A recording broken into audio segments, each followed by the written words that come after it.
In 1654, 23 Sephardic Jews arrived in New Amsterdam and incorporated Shearith Israel, the very first shul in what would become the United States. They didn't know it at the time, but they were laying the foundation for a community that would come to number 7.5 million strong. As Jewish immigration surged in the late 19th and early 20th centuries, Jewish culture exploded alongside it. Jewish newspapers, Yiddish theater, summer bungalow colonies, and eventually, Jewish voices shaping Hollywood and American comedy itself. Over time, what started as Jewish culture for Jews filtered into the broader American consciousness. But something interesting has been happening more recently. If the 20th century was about Jewish culture going mainstream, the 21st century has seen an explosion of religious Jewish culture, especially within the Orthodox world. Music, food, vacations, weddings, publishing, entire ecosystems have grown more sophisticated, more invisible, and more influential than ever before. Sure, these things existed in earlier generations, but the scale and intensity today are something new. And that's what this podcast is about. If you're listening, you're probably like me. Someone who consumes this culture, lives inside it, but is also deeply curious about it. Not just what exists, but why and how it exists. What drives it, how it shapes us, and what it says about Orthodox Jewish life in America right now. On this podcast, we hope to speak with musicians, authors, podcasters, and creators of all kinds to explore modern Orthodox culture from the inside, thoughtfully, practically, and honestly. Welcome to From But Relatable. Excited to have on Avi Proctor with me. Avi is the founder and managing director of Israel Gap Year, which is a very popular Instagram page. They also host a couple of podcasts, as well as they do yeshiva and seminary consulting. So Avi, it's great to have you here. Thanks for coming on. Thank you for accommodating my time and making the time. Sure. So the first thing that I just like to get to know my guests a little better before we even start. So can you give me some of your background, whether or not it necessarily even relates to what you do now, but just give us more of a picture of of who Avi is and how he came to be. Got you. I'll give the shortest Bekitzer background, which obviously is going to relate to Israel Gap Year and everything. But I'm originally from Monsey, New York. I went to Yeshiva Torah Shraga for my gap year in Israel. I had no intention, I guess you could say, of ever living my life in Israel. And I was supposed to go back to YU. And at my Shana Bet, or during my Shana Bet, I was figuring out what I want to do as the next step and stage of my life. And I said to myself, how could I not stay and try to build my life in the beautiful land of Eretz Yisrael? So I ended up staying, not going to YU, and I started Israel Gap Year during that time period. And Baruch Hashem, I've done a lot of things other than Israel Gap Year. My main job is I'm a basketball trainer, where I try to connect Torah and basketball and merge those two worlds together. I have an amazing wife, Yali, and two beautiful children, and live in Ramat Beit Shemesh. So that's the shortest, I guess you could say, of who I am. But I'm sure a lot more will come out during this conversation. Yeah, I definitely want to stretch that a little bit more. So first of all, I almost think it's interesting, honestly, just anything else, that it sounds like the bug, I'd call it. I don't want to call it the Aliyah bug, because it sounds like it was very sometimes people hear that and they're like again, a lot of people come back with like this sense, and listen, I'll be honest, I had it also, like I'm very gung-ho about it, and then over time it fades a little bit. So it's interesting because you said almost that this happened in Shana Bet, not even Shana Aleph, so that almost sounds like the opposite of what happens to a lot of people. Well, it's weird because Shana Aleph was not a typical year for me. It was in 2019, so COVID broke out in Purim of my Shana Aleph, so I got kicked out of Israel, and then once I left, I didn't finish my Shana Aleph. I'm like, what in the world? And then we got back into Shana Bet. We were doing the whole quarantine thing, and there was just some switch that like once I got kicked out of Israel and I couldn't be there during COVID, the desire kicked in a level and a way that I can't even describe. And then when I got back for Shana Bet, it was like, that's it. I was like, I want to stay here. Wow. That's actually, it's very cool. And yeah, right, like this joke that absence makes, when you can't have something, like that's when, right, pas pisalo, so I guess. So I guess in some ways COVID, I tread very carefully to say that COVID did anything positive, but I suppose that you could argue that maybe that was one thing. So you said very quickly, glossed over, you said, I started and I do other things, and I also did, now I do Israel Gap Year. Can you break down that process of, okay, I'm here, again, maybe, right, I know a lot of people get very creative when they make Aliyah.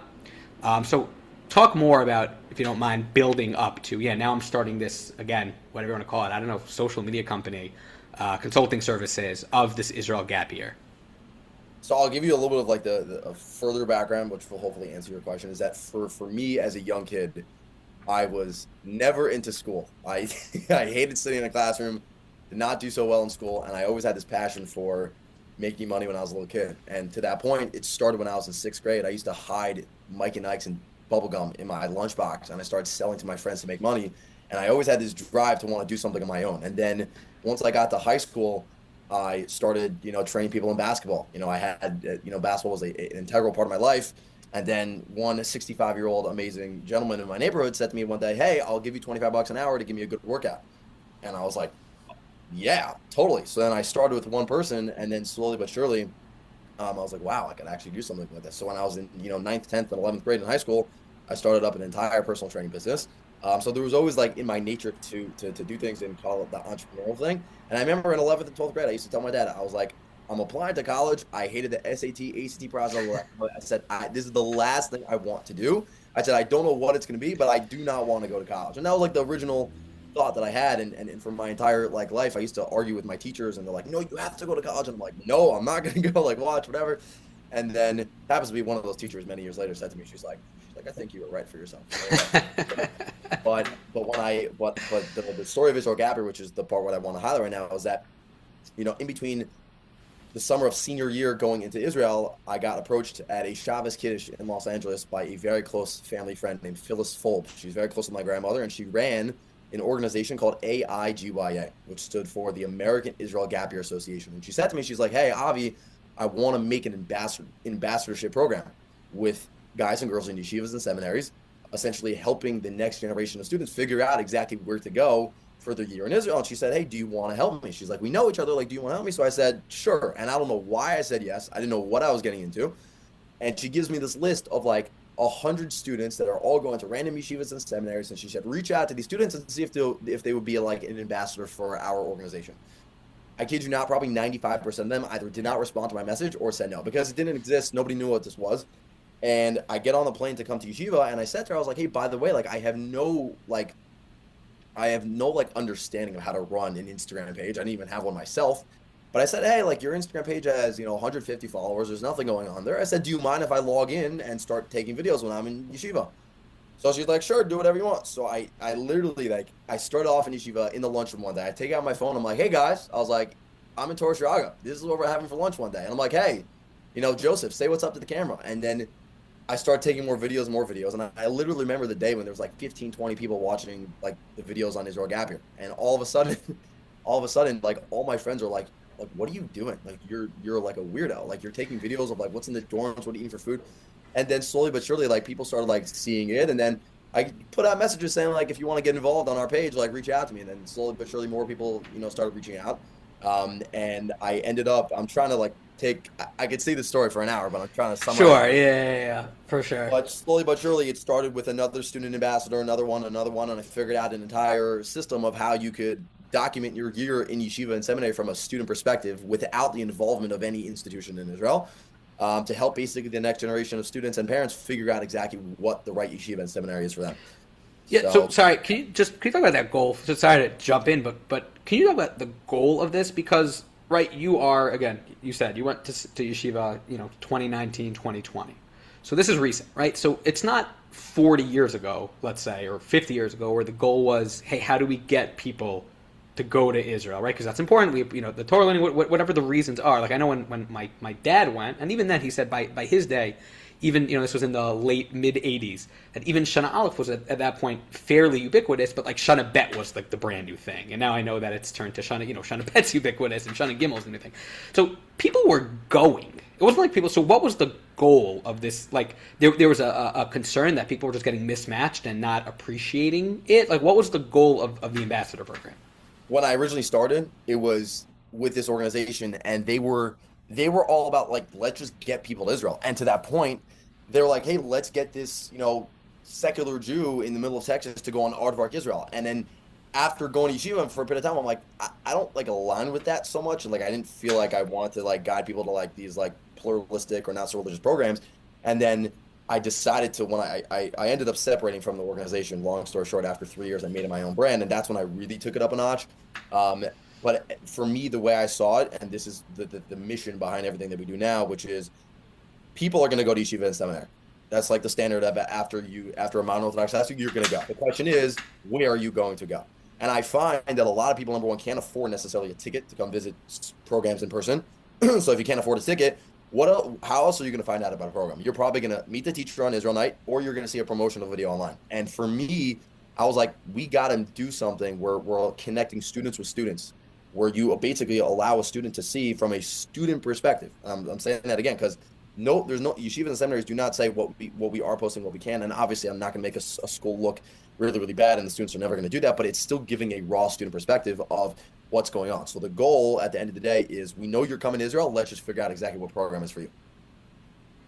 Okay, that makes a lot of sense because I feel it's funny. It's a funny. I've had this conversation, and look, you're never going to bat 1,000, but I've had this conversation with again now that I live in a community and people reflecting on having gone to yeshiva and seminary 5, 10, 15 years ago, and it's funny to hear that there is definitely sometimes a disconnect. Now I've been very happy with where I went, and I had a wonderful time, and I don't think there would have been a better place for me. But I've spoken to people who said I didn't really know so much, and I went to a place where my friends were going, and it was fine, but. I've been told all the time, everyone asks me, anytime I say I went to Yeshiva X, or oh, I'm surprised you went to Yeshiva X, who seem very much like a Yeshiva Y person. And I've heard that from people. Not me, I'm talking about people say to me that they've heard this about themselves. So that's really interesting. So how did you build, what was the process? 'Cause I know now you do a few things.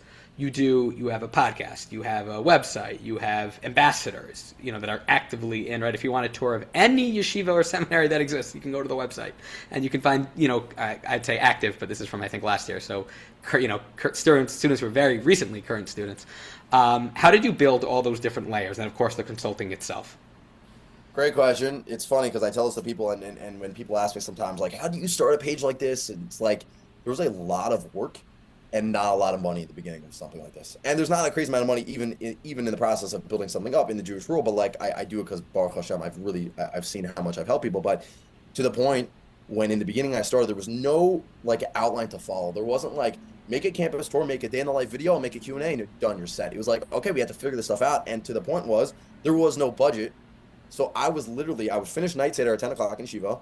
I would go back to my dorm room, and the student ambassadors would send me their videos, and I was up till 1 o'clock in the morning editing videos of other yeshivas and seminaries. And guys used to joke with me that hey, if we bring you to Madrashat Harov in the Old City, you could probably take us around on the tour. And I was like, yeah, I could, because I'm the one that edits out the videos. And in the beginning process, it was a lot of work on my end, and I believed in it for some reason, internally of okay, the first thing I needed to do was put the effort to figure out exactly how we're going to document someone's time in yeshiva. And it was through 3 ways: a Q&A video where people submit their questions, a campus tour video where they literally replaced you having to come visit a campus in person, and then the last thing is a day in the life video from a student gets to log into our Instagram page, and they film from the moment they wake up to the moment they go to bed, and all aspects of their day, to the point where you really feel like you get a good idea of a student, what their process of what their day looks like, the teachers, the food, and everything like that. And that obviously was just a process of learning how to do it. And then obviously growing through a website, at any point when you grow an organization, a content stream, you need a branch off of Instagram. So it was okay, let's make a website. And then the consulting thing, I'll mention that, which was I found, and I only started doing Israel Gap Year consulting probably 4.5 years after starting the Israel Gap Year page, which was because I realized so many people were just asking me questions about yeshivas and seminaries, and I already knew the answers because I'm in touch with the students, I'm editing out all the videos and stuff like that. So to the point where people would ask me advice, and they're oh my God, that was so helpful. You actually helped me decide where to go for yeshiva and seminary. So I said to myself okay, I'll turn it into a legitimate thing. So then I began to offer consulting for people to basically, I have parents and students I will sit down with in November time, and they're we want to send our child to Israel. We have no idea where to start. And it's Baruch Hashem, through the past 4.5, now it's actually 6.5 years running the page, but Wow. Started this 4 years ago. It was guiding people through that process to the point where I got a message from a girl recently who's going to a certain seminary next year. And she's thank you so much. I literally would not be in the seminary I'm going to next year because if I didn't have that advice from you. So for me, hearing that from people was a very it's very inspiring. And then the last thing, which was what you mentioned, which was the podcast, is that there's a lot of podcasts in the Jewish world, a lot of podcasts. And I listen to a lot of them. And 2.5 years ago, I said to myself, you have so many amazing educators in yeshivas and seminaries that everybody in Israel loves because they're obviously are their teachers. The alumni that go back to America, they want to stay connected to them. And most importantly, which is something that people don't realize, the parents of all the students that are sending their children into yeshivas and seminaries, they want to understand who these people are teaching. Who is the person that is teaching my child, teaching them a hashkafa, teaching them the next stage of their life in a frumkai way. So I said to myself, let me make a podcast interviewing these amazing educators. So that, in short, is basically how the Israel Gap Year podcast started. I've done 3 seasons, Baruch Hashem, and I've done many, many different teachers and developed a lot of relationships with a lot of them, Baruch Hashem. So that definitely helps with what I do. But that's in short or in long how. No, that's okay. And there's a couple points I kind of want to bounce off of or jump off of. Really, is first of all, I actually think there's something really great, like you mentioned, right? That is something that you said, and I think to somebody who did not travel to Israel to visit yeshivas before he went. I don't know if you realize how powerful that is to say that, for the campus tour, you don't need to come. It's like you're already seeing it. And I think there's probably something really powerful in the democratization kind of this process. Because you're right. Not everybody is going to go check it. I didn't check out. Many of my friends did not go, check out.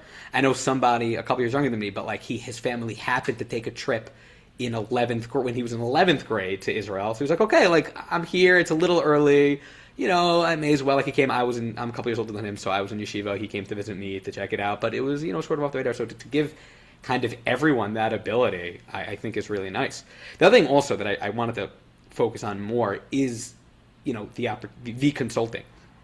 And I had this question kind of geared up where I was going to ask you, in a moment of honesty, are you sort of, because people have been going to yeshiva now for a very long time, right? And it seems to be that people are doing okay on their own, so to speak. So if you were willing to get into it, was this simply an opportunity that you felt hey, do people need it? I don't know, but people want it, I'm going to jump in. Do you, or did you feel that it's something that actually legitimately has been missing? But it sounds like from you that this was actually not even your thought. This was a response.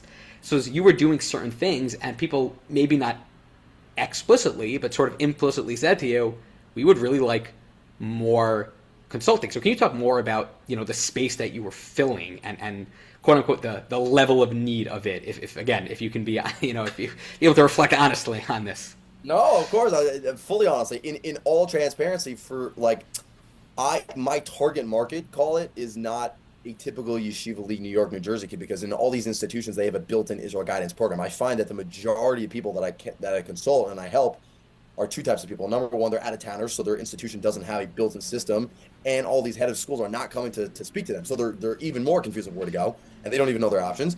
And then on top of that, it's the people that are in the New York, New Jersey area that I met are a little bit of unique cases. For example, I met with a few girls that are in a base algebra style school, but they want to now go to a modern-Orthodox yeshiva and seminary, but their schools have nothing in place to help them in that process. And then it's okay, now I come in to help, Right. So you're not getting maybe you are, but for the most part, you're not getting the DRS kid who's top track, who's do I do KBY, Shalavim, Hakotel, or Gush? That's not coming to you.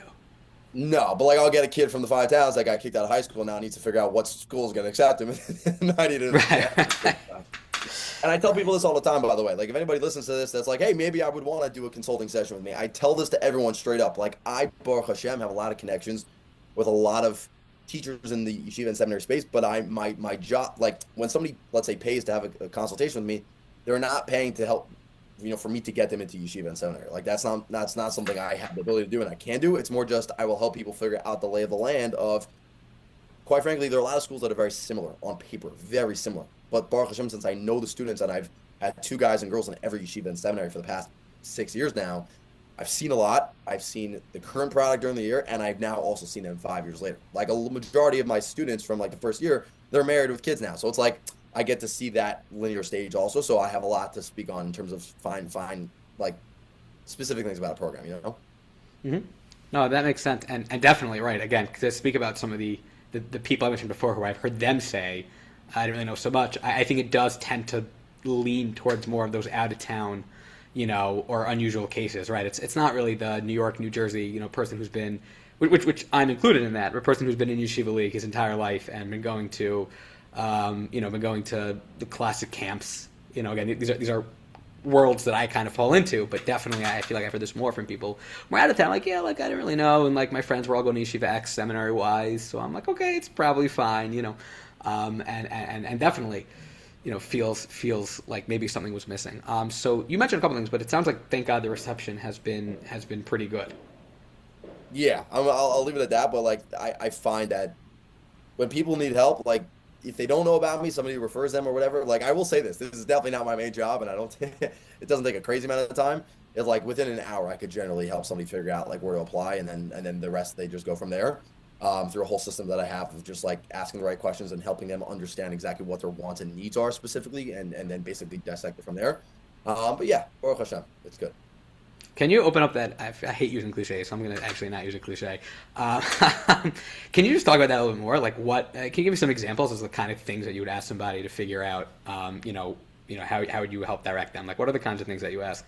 It's first of all, I always tell this to people because people come over to me all the time and say, "Hey, you're the Israel Gapper guy. Where should my child go to yeshiva and seminary?" I'm like, I can't answer that question. I was like, I have to sit with you, understand your child, what their needs are, what their wants are, and I really like I try to get to the root of like every student, of like their preferences, of learning styles, what they want, what they really don't care about too much, helping them understand of like what really goes on in the program, and at the end of the day, I try to enable somebody to make their decision on their own. Like I'll help, I'll say, okay, I'll start off a meeting and say, we're here all the different schools, or like, hey, tell me about yourself, and then within 5 to 10 minutes I could generally hammer it down to like the top 5.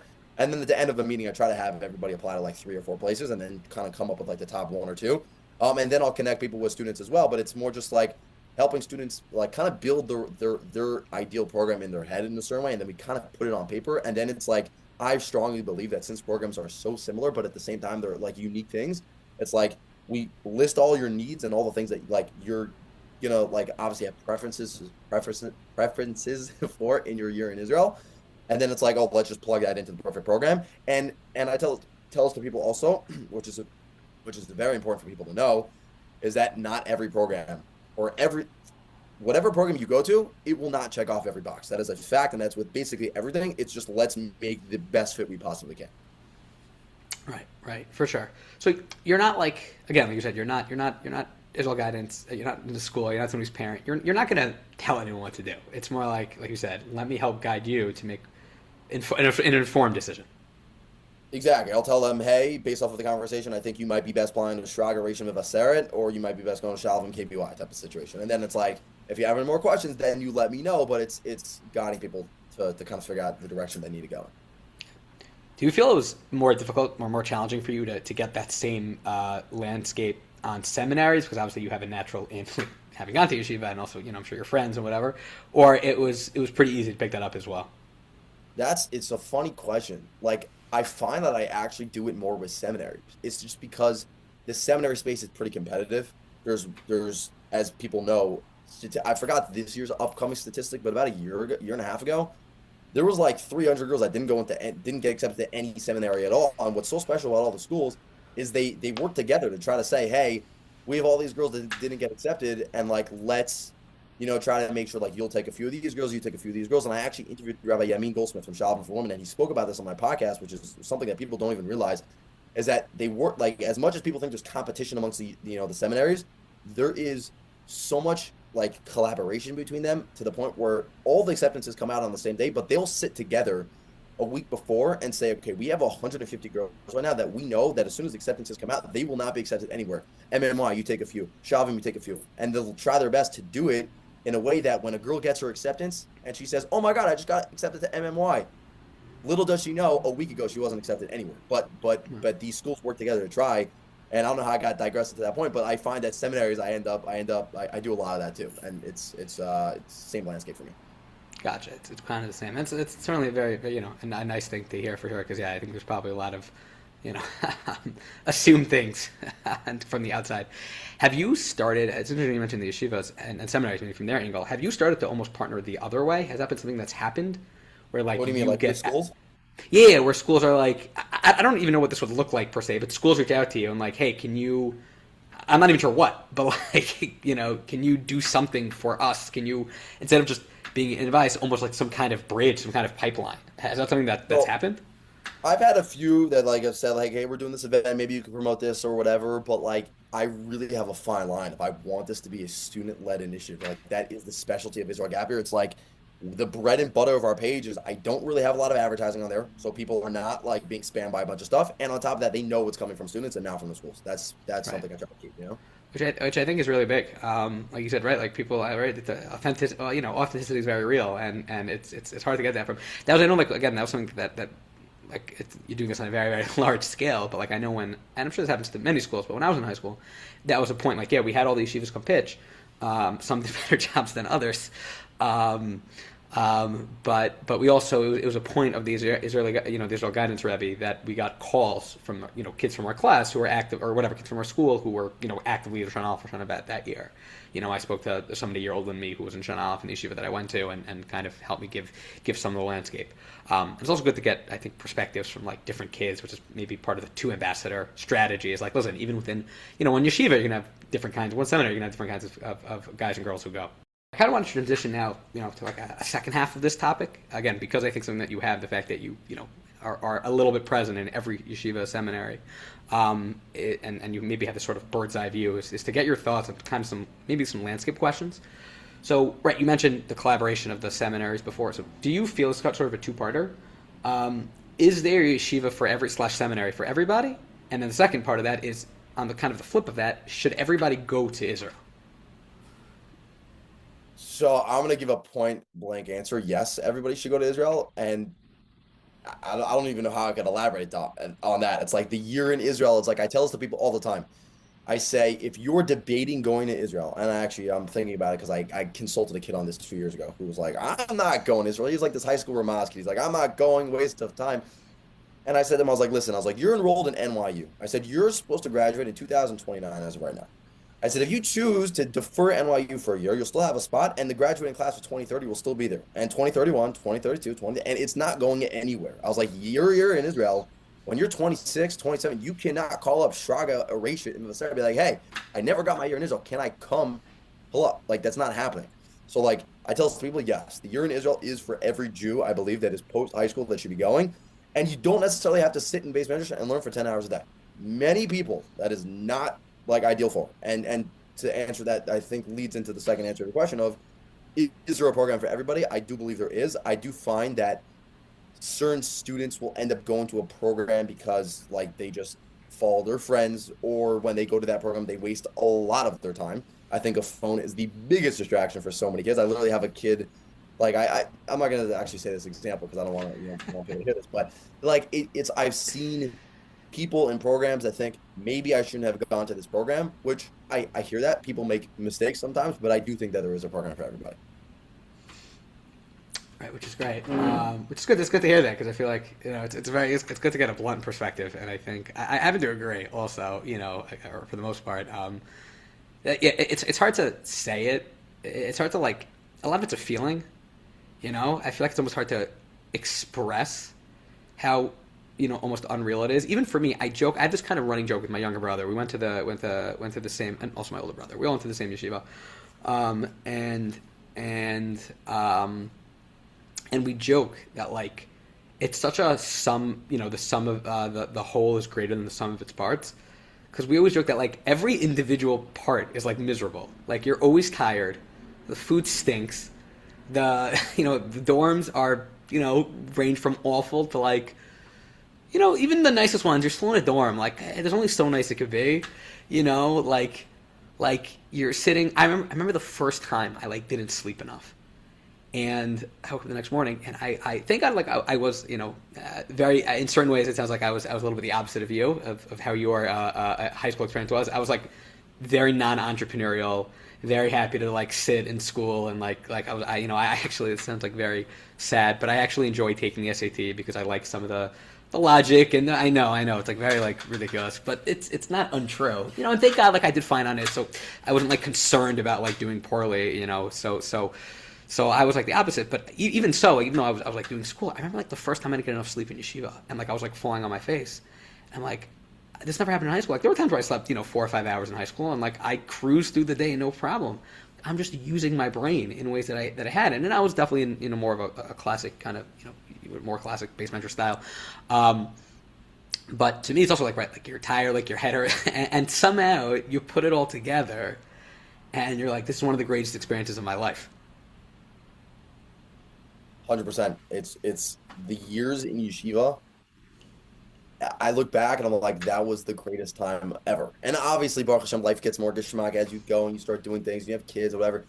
But there is a beauty of like, you just get to sit in that world with like your boys. I'm gonna say it like that, where like you get to learn in the tissues and this and that. And like base measure, I was like you look coming to the base measures like anytime, like during afternoon session, sometimes like I might have a 20-minute base measure snap and come up with a big red mark on my forehead because I am falling on my face also. And like that's something that comes with it, but it's just like yeah, 100%. Like you would think on paper, like why would anybody want to necessarily do something like this? But at the same time, it's like I am who I am today because of Yeshiva Torah Shraga Baruch Hashem, and many people today are, who they are because of their institution they went to. Absolutely, and for me also, like sometimes I think about, especially because sometimes it's hard because I sit now and I'm certainly not learning the whatever 8 hours a day that I was, certainly not even close, but there's something about also I think like knowing, and this is a lead into a question. I'm not just saying just not just talking to talk here, but there's something about I think pushing your own boundaries farther and farther so you can see how much you can really do. Even if down the road you're not going to always do that, but you can sort of push and see what your real, push your potential out further and also see what you can hit and push your skills. So this is like a lead into like, how do you pitch these things to kids who maybe aren't sure about going? Because I feel like these are things that make so much sense in hindsight. But like, listen, I reflect back to when I was 17, 18 years old. They're very hard to see in foresight. It's a good question. I mean, I never really thought about it like that way. I rarely have a case. I'll tell you, I rarely have a case Right. where like I speak with a kid and I'm like trying to get them to go to Israel. I'm like, no, like this is not for me. Like I can't even give you like one or two examples of that, but I will say that like you make a good point of like, pushing yourself out of your comfort zone. I interviewed Rabbi David Millstone, who's the head of Midrashat Harova, and he said on my podcast a very interesting thing that he tells his girls every year in seminary that when they get to Yom Kippur, and it's the high, they have the greatest davening ever, and they have the best time. He said one of his girls came over to him after Yom Kippur and said like that was so nice, but like like I was on such a spiritual high, but like I'm never really gonna get that again after I leave. And he said to her, he's like the lesson to learn is that what you experienced in your year in Israel, the ways that you're pushed out of your comfort zone, the spiritual highs that you experience, he was like, because you experience it in your year in Israel, you could get back to it at some point and that it's attainable. So like, yeah, you push yourself for sure, but the beauty of the year in Israel is like, it shows you what you can accomplish. And yes, as you mentioned to your point before, you're not learning 8 hours a day at this point. Am I learning? I might be lucky to get 15 minutes of learning a day one time. I had a crazy day 2 days ago where I had a 10-hour day running basketball clinic somewhere. I literally got home and I got on my bed and I was like, wow, I did not pick up my saver that I wanted to do today. And like, it's how life happens. But the beauty of yeshiva is it shows you what you could do and it pushes you to your potential if you choose to take advantage of it, Right, for sure. Pulling back to some of the more technical stuff, and maybe how are there not more yeshivas and seminaries at this point, right? From what I understand, every single one is bursting at the seams. Where I went, right, they had 60 to 70 kids a year in Shana Aleph. When I was there, I hear now they have 80, 90, 100 plus. And they're not experiencing this fantastic growth that nobody else is. I know I had a lot of really good friends go to Mivaseret. And like I know Mivaseret, it went from, again, 1 dorm to 2 dorms to 10 dorms to so how are there not, or maybe they are, like what is going, again, from your kind of maybe, like I said, the bird's eye view, like what is the plan going forward? Because I feel like, again, the numbers just keep growing and growing and growing. I don't know if I've ever been asked that question.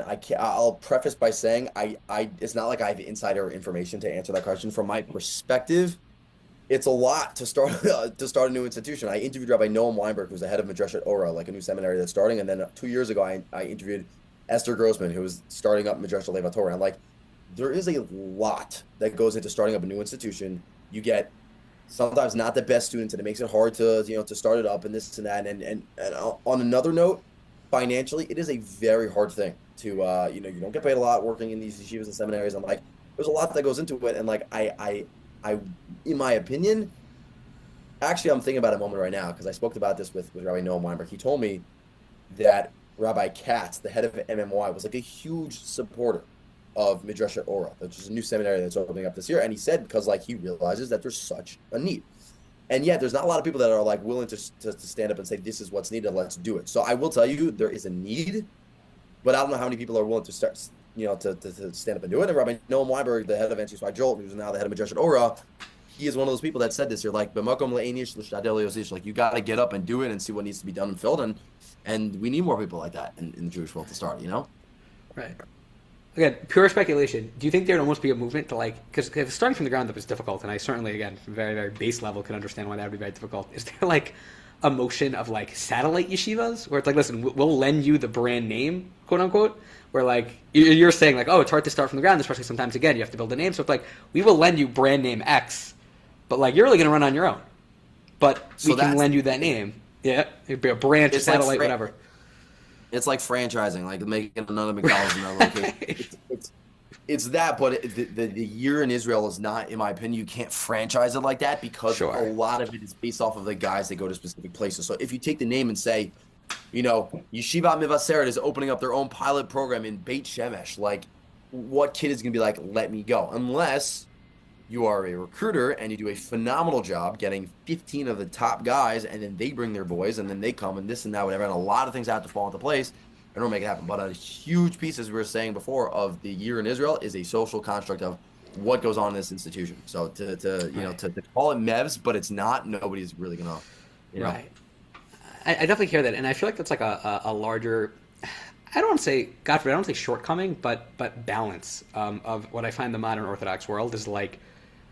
It's really beautiful that everybody. I say this as somebody who lives not even. I say this a lot when I talk about where I live, and I live. And again, it's Hillside, New Jersey, which is not out of town, but it's not, Teaneck or the Five Towns, but it's still a town in New Jersey. And I always joke, like, we're closer to more parts of the city than Teaneck is, believe it or not. Teaneck's not closer to the city. It's just closer to Washington Heights, where YU is, but we're closer to, like, downtown and even Midtown.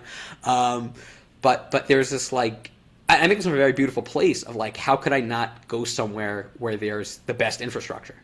And it's like, well, to build, sometimes you do have to take that leap. The counterbalance that I say, and it's different because it's a different environment, but there have been, Hasidic communities popping up around us in Linden, New Jersey, in Union, New Jersey. And there was nothing there 5 years ago. And they trust that it'll build, and they come, and they come in 10, 15, 20, 50 group, families at a time. And right, so it's like, I definitely hear that because it's everyone wants to go, and I think for very good reasons, right? How can we not go where there's great infrastructure? How can we not go where the learning is going to be, top level? So that's an interesting conundrum that you bring up for sure. What have you seen again if one, another, looking at the field question? What have you seen, if any, have been some of the big changes or trends, and even like you said, the 6.5 years that you've been doing this? Which is even not such a long time, in the grand scheme of things, it's a long time, but it's not a tremendous amount of time. Although what I always say, when I ever talk about this with friends or other people, because it was generally, let's say, Shana Aleph and Shana Bet, so the full flavor of a yeshiva or seminary can kind of switch every 2 years to a degree. But out of curiosity, the answer could be nothing, but what big changes or trends have you seen in your time doing this? You might have to give me more for that question, because I don't know if I can say a specific trend or changes. I think the landscape of what programs have to deal with and teachers have to deal with has shifted drastically since COVID. I spoke about this with the Mashgiach statement, and he told me, he's like, wow, he's like, during your day, that was a different ballgame of what it is now. Like, the addiction to smartphones, the lack of, wanting to get up and do something, like that, I would say is the biggest thing. Like, TikTok didn't exist in 2019 when I was in yeshiva. But, yeah, you had Instagram and everything, but, I think it was to get a kid locked in today is one of the hardest things to do. And think about it. People always talk about this. 25 years ago, when somebody went to yeshiva in Israel, how do you call home? You call home once a week because it costs you $20 to call home.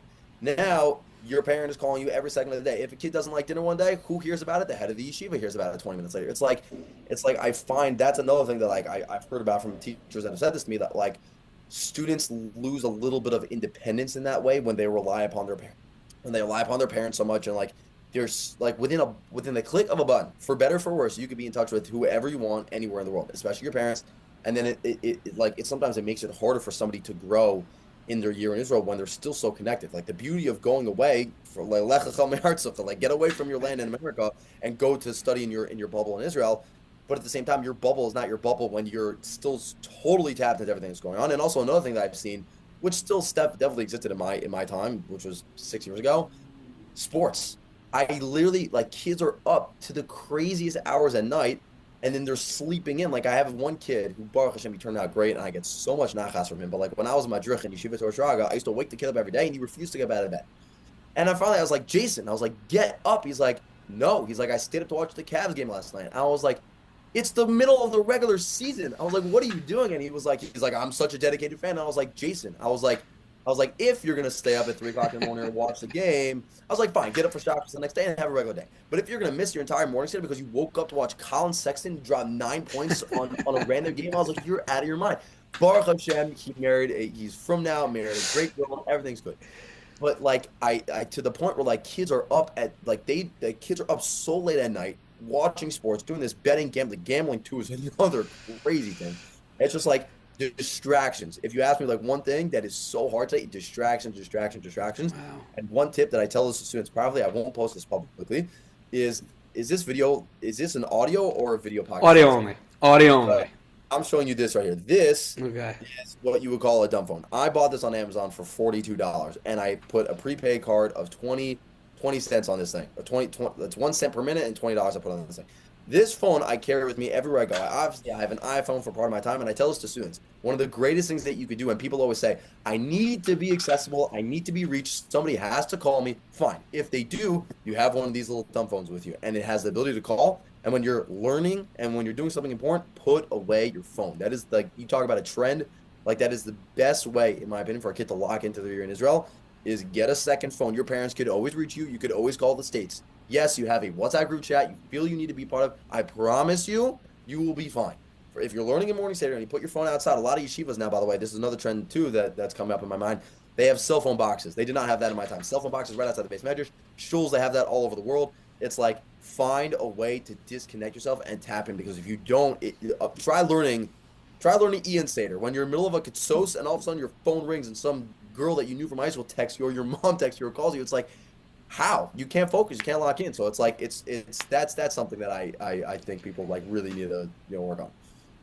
Yeah, for sure. And that's also a reason I think that's such a fascinating answer to me, is because people were saying the exact same thing when I was in, again, about only a decade ago. And because that was sort of that was the rise of when WhatsApp was really taking off. So the change had been that even if people had smartphones in the U.S., they weren't really, my brother, who was 3 years older than me, he's not much older than me, nobody had a smartphone his year in Yeshiva. By the time I got there, everybody had a smartphone, and now WhatsApp, right? Oh, we can call internationally for free as long as you have internet. And that was beginning to take off. And I imagine now the rabbis and seminary teachers would kill to give the environment of a decade ago.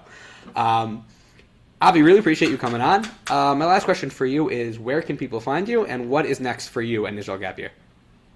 Great question. If you go on Instagram, you type up Israel Gap Year, pretty simple, you find it there. You go on my website, israelgapyear.com, that has some more stuff. But I would say the crux of everything that we have is on Instagram. You'll find links to our podcast and everything there. What is next? Just doing everything that we do and making it even better. I have some really cool content series that I'm working on for this year to give people an insight to some more of the educators in Israel and also students. And I don't want to fully say what it is just because I'm still working on it, but Bezrat Hashem, people will be hopefully entertained and find it interesting and also fun to watch as well. But just a lot of content, I'll tell you that, because the world is running on content today, and people want to consume things and watch things, and people need kosher content as well. So it's finding a way to do that in the highest quality possible. So that's what I would say is next. Amazing. Okay, looking forward to when it all comes out. Again, Avi, thank you so much for coming on. Really appreciate it. You're the man. Appreciate you. If you made it through the entire episode, thank you. Hopefully that means you enjoyed. If you did, then I'd really appreciate it if you'd leave a like, subscribe, and even share the podcast. Have any comments, feedback, or guest suggestions? I'd love to hear from you. So send all you have to say to frombutrelatable@gmail.com. Again, that's frombutrelatable@gmail.com. Thanks again for listening. I hope you have a wonderful rest of your day.